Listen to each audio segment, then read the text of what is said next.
Make formula. आपको पिछली class में मैंने बताया कि कैसे हम वैलेंसी को फाइंड आउट करते हैं। अब आपको वैलेंसी फाइंड आउट करनी आ गई।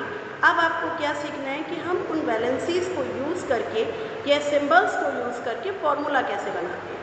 फॉर्मूला बनाने के लिए आपको 3 या 4 रूल्स याद करने पड़ेंगे।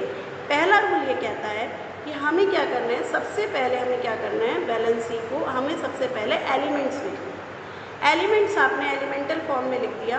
फॉर एग्जाम्पल, अगर आपको दिया गया कि make the formula of hydrogen chloride, hydrogen chloride का आपको फॉर्मूला लिखना है और हाइड्रोजन क्लोराइड का फॉर्मूला बनाने के लिए सबसे पहले हमें इसका सिंबॉलिक रिप्रेजेंटेशन करना है। सिंबॉलिक रिप्रेजेंटेशन मतलब हाइड्रोजन को कहते हैं H और क्लोराइड को कहते हैं, क्लोरीन का सिंबल होता है Cl। अब नेक्स्ट स्टेप में हमें क्या लिखेंगे, इनकी वैलेंसीज लिखेंगे।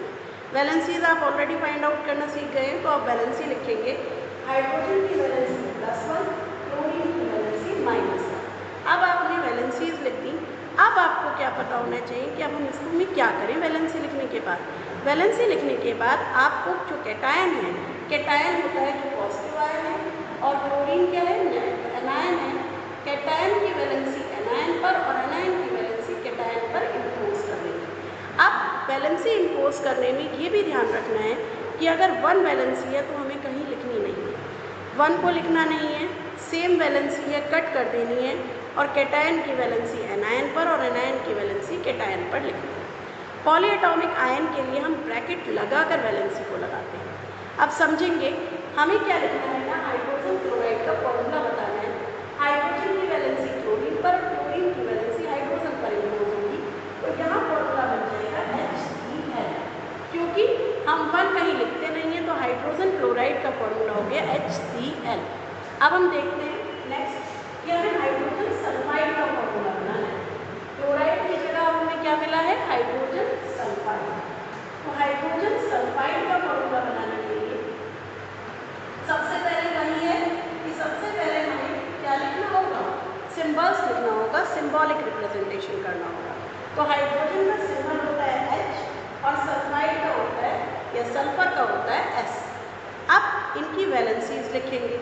हाइड्रोजन की वैलेंसी +1, सल्फर की वैलेंसी -1। अब नेक्स्ट स्टेप मैंने बताया, कैटायन की वैलेंसी एनायन पर, एनायन की वैलेंसी कैटायन पर इम्पोज करेंगे।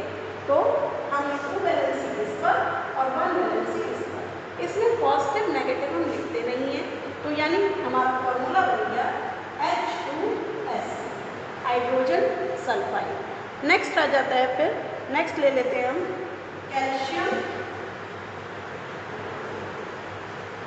नेक्स्ट हम ले लेते हैं कैल्शियम ऑक्साइड। आप देखेंगे कैल्शियम का फॉर्मूला, कैल्शियम का सिंबल क्या होता है, Ca। ऑक्साइड यानी ऑक्सीजन का सिंबल होता है O। वैलेंसी लिखेंगे, कैल्शियम की वैलेंसी +2, ऑक्सीजन की वैलेंसी -2। सेम वैलेंसी होंगी तो क्या हो जाएंगी, कट हो जाएंगी, यानी कि इसकी वैलेंसी इस पर इम्पोज होनी चाहिए, इसकी वैलेंसी इस पर इम्पोज होनी चाहिए। सेम वैलेंसी कट हो गई तो CaO, कैल्शियम ऑक्साइड का फॉर्मूला हो गया CaO। लेकिन अगर आपसे कैल्शियम की वैलेंसी पूछी जाए तो आप +2 ही बताएंगे, ऑक्सीजन की वैलेंसी पूछी जाए -2 ही बताएंगे। ये वैलेंसी हम इंटरचेंज क्यों करते हैं, क्योंकि ये दोनों कंपाउंड आपस में मिलकर आयनिक कंपाउंड बनाते हैं। एक एलिमेंट इलेक्ट्रॉन्स को देता है, दूसरा एलिमेंट उसे लेता है, तो इसलिए वो मिलकर एक आयनिक कंपाउंड, एक आयनिक बॉन्ड बनाते हैं। तो यहाँ पर ये आप 10th में सीखेंगे। अब हमने सीखा कैल्शियम ऑक्साइड का फॉर्मूला। नेक्स्ट आपको दे देती हूँ सोडियम ऑक्साइड।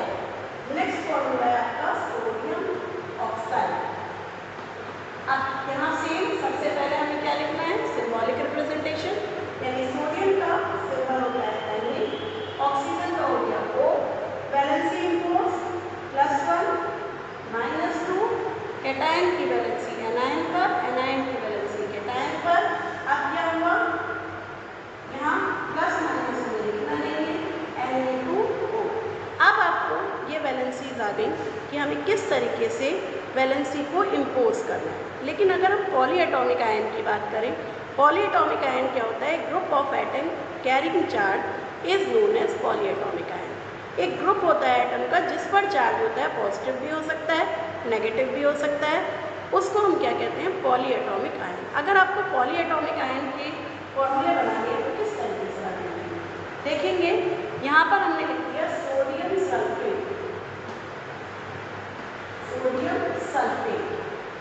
अब सोडियम जो होता है आपको सिंबॉलिक रिप्रेजेंटेशन होता है Na है, सल्फेट होता है SO4-।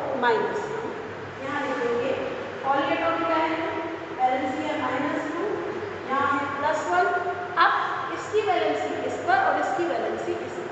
इस 4 से आपका कुछ मतलब नहीं है। ये 4 क्या होता है, ये है नंबर ऑफ एटम्स, लेकिन हमें वैलेंसी को इंक्रीज करना है, ये वैलेंसी इस पर और ये वैलेंसी इस पर। फॉर्मूला बन जाएगा आपका Na2SO4, ये बन गया सोडियम सल्फेट।